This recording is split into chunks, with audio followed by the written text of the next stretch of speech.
right, so get ready, because we're going deep today. Like, deep, deep. Act 3, Scene 5 of Romeo and Juliet. Ooh, yeah, this is a big one. If you're trying to wrap your head around Shakespeare, especially for like a class or something, Right?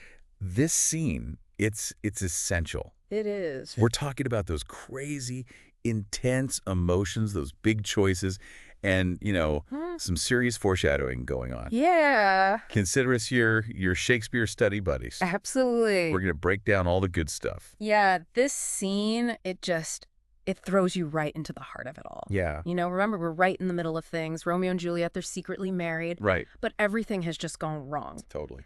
Romeo's killed Tybalt, Juliet's cousin, and now he's banished from Verona. It's a mess. Talk about a rough honeymoon, right? Yeah, it's all downhill from here. It is. But before the real tragedy kicks in, Shakespeare gives us this incredible scene. It's such a turning point for the characters, for the whole play, really. So if you're taking notes for class, this is where you want to be paying attention. Definitely. And one of the most interesting things Shakespeare does is he uses this imagery of a new day. Usually that's hopeful, right? Yeah. But he uses it here to really heighten the sense of doom that's coming. The scene actually opens with Romeo and Juliet arguing over what bird they hear singing. Is it a lark or is it a nightingale? Yeah, it's not your typical, birds chirping in the morning kind of thing. There's a lot more to it. Right. This isn't just about birds. It's all symbolic. Okay, so break it down for us. So we've got Juliet. She's clinging to that last bit of darkness, those stolen moments with Romeo. She's insisting that it's the nightingale singing. Right. That bird is associated with love and night. It's all romantic. Right. And it represents her desire to hold on to this time with Romeo, to just make it last. But Romeo, he knows better. He does. Romeo, he's stuck with reality. He knows that it's actually the lark singing. Oh. And the lark sings at daybreak, right? So it signals that dawn is coming and they're going to have to be apart. Yeah. And that's a huge reminder of the outside world.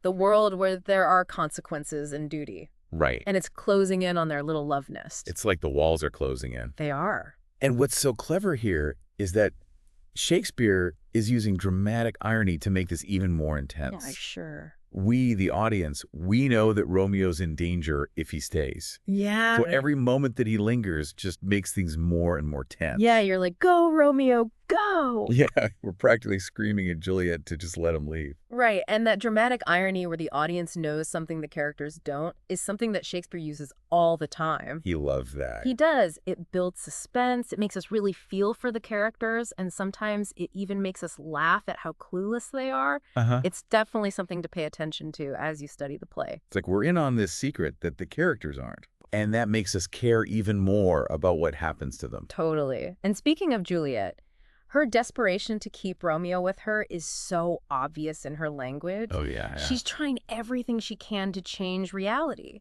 Like when she tries to convince Romeo that the light isn't actually daylight, but some meteor the sun breathed out. Oh, yeah.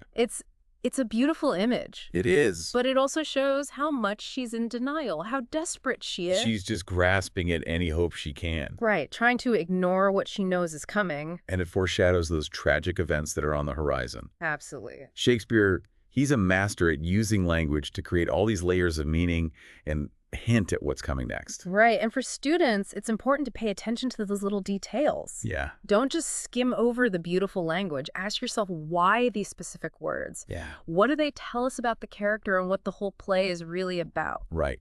Good point. Oh, okay. Okay, so we've got this crazy charged atmosphere, and then, bam. The nurse shows up. Enter the nurse. And that just ramps up the tension even more. For sure. Remember, she's been Romeo and Juliet's confidant this whole time. Right. Their partner in crime for this whole forbidden love thing. Yeah, she's been their ultimate wing woman. Totally. Until now, that is. Right. What's going on with her in this scene? Well, this is where things get really interesting.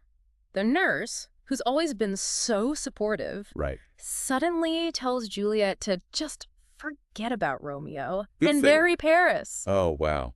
That feels like such a betrayal. It is a huge turning point. Yeah.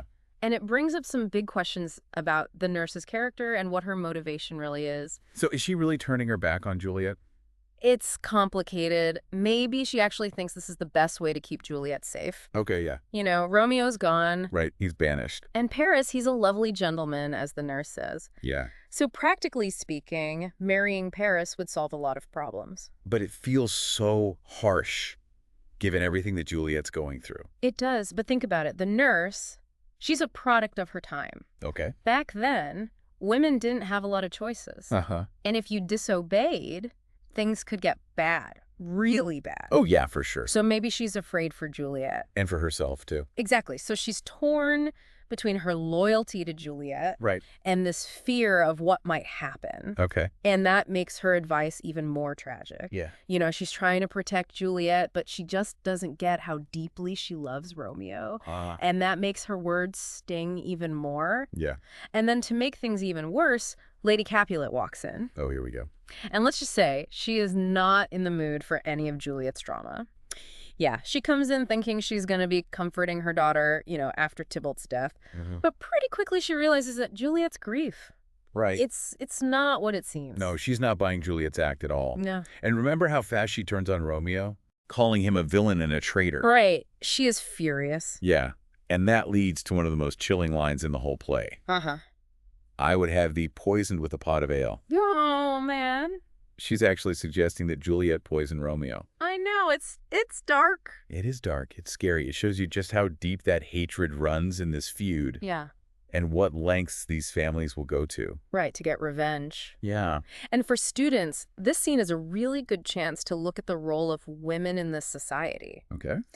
Lady Capulet, she seems cruel, Uh-huh. but she's also stuck in a system where she has almost no power. Right. She sees Juliet as this pawn in this game of family honor and social standing. So she's acting out of duty and tradition. Exactly, and that makes her words even more tragic. She's Right. trying to protect her family, but she ends up pushing Juliet even further away. And then, if things couldn't get worse, Right. Capulet storms in, Oh, boy. adding fuel to the fire. Yeah, Capulet's a whole other level of intense. He starts off all happy, excited about Juliet marrying Paris. Uh-huh. But when she refuses, well, let's just say he does not handle it well. He totally loses it. He does. He calls her every name in the book. Oh, yeah. Disobedient wretch, Yeah. tallow face, Yeah. green sickness carrion. Oh, yeah. And then he even threatens to disown her Right. if she doesn't do what he says. Shakespeare's really showing us how much power the father had in the family back then. Right. Capulet's word is law. It is. And Juliet, she has to submit to it. Or does she? Right. That is the question. Because even with all that pressure from her parents and the nurse turning on her, Yeah, Juliet shows this incredible strength and determination. she does. And this is where we start to see her break free from all those expectations. Okay. In her final soliloquy, and remember, a soliloquy is when a character's speaking their thoughts out loud. Right. So the audience knows what they're thinking. Exactly. We get to see right into their head. Yeah. She shows us how she really feels. And she doesn't hold back.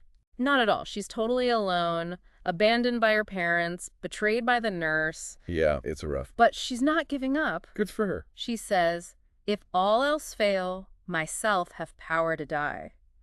Oh, wow. And that kind of hints at what she might end up doing. It's both terrifying and inspiring It is. to see her taking control, even if it means going against everyone. Absolutely. And this scene shows a major theme in the play. The battle between what someone wants and what society expects of them. Okay.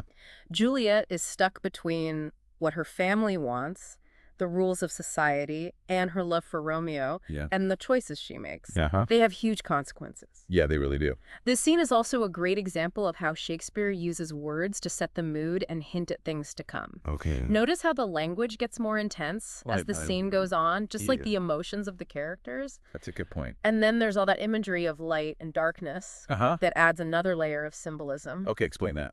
So the darkness represents their secret relationship, all that intimacy. Right. And then the dawn coming. Yeah. That symbolizes the real world crashing in and threatening to tear them apart.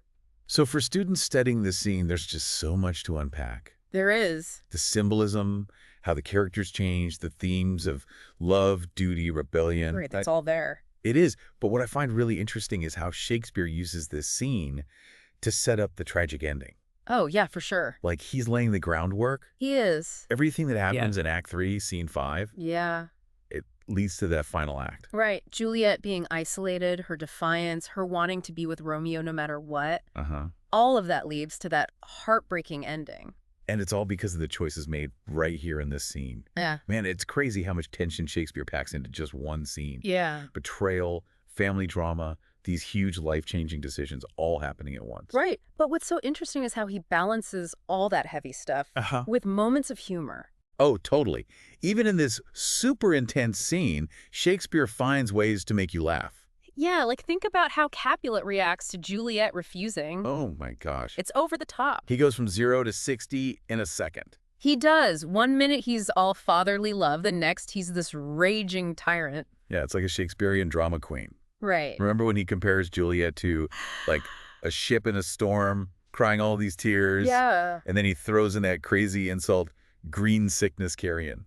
It's hilarious. It is. It's almost comical. It's classic Shakespeare. Yeah. He uses humor not just to lighten the mood, but also to show how absurd the situation is and point out the flaws in the characters. It's like he's saying, look, these people are making terrible choices, but hey, they're human. Right. They're capable of both these grand passions and being totally ridiculous. Exactly. And that mix of tragedy and comedy is what makes Shakespeare still so relatable. Yeah. Even after all these centuries, he's reminding us that life is messy, it's unpredictable, and it's full of contradictions. Okay, so we've talked about all the symbolism, the characters, how Shakespeare uses drama in this scene. Right. But let's step back for a second. Okay. Why should people care about this play that was written over 400 years ago? That's a great question. Yeah. I think Act 3, Scene 5, it speaks to something that's universal, about being human.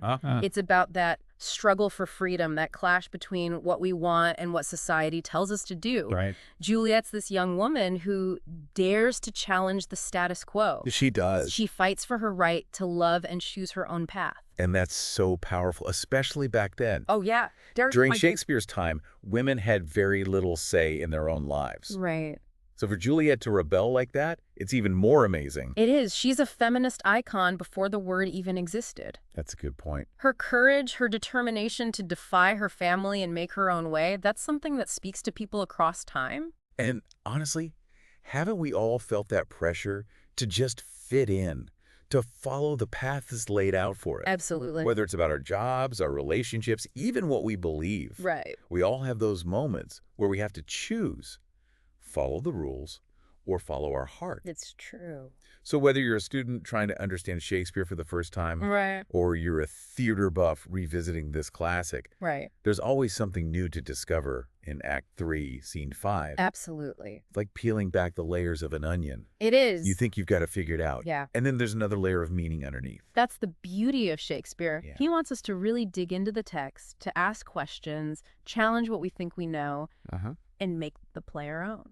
So as we wrap up our deep dive into Act 3, Scene 5 of Romeo and Juliet, Okay. here's something for everyone to consider. All right. Knowing that Romeo and Juliet are going to die, could things have ended differently if they had made different choices in this scene? It's a question that people have been asking for centuries. Yeah. Were they victims of fate, or did their own actions lead to their downfall?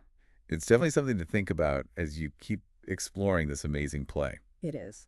Thanks for joining us for this deep dive into one of Shakespeare's most iconic scenes.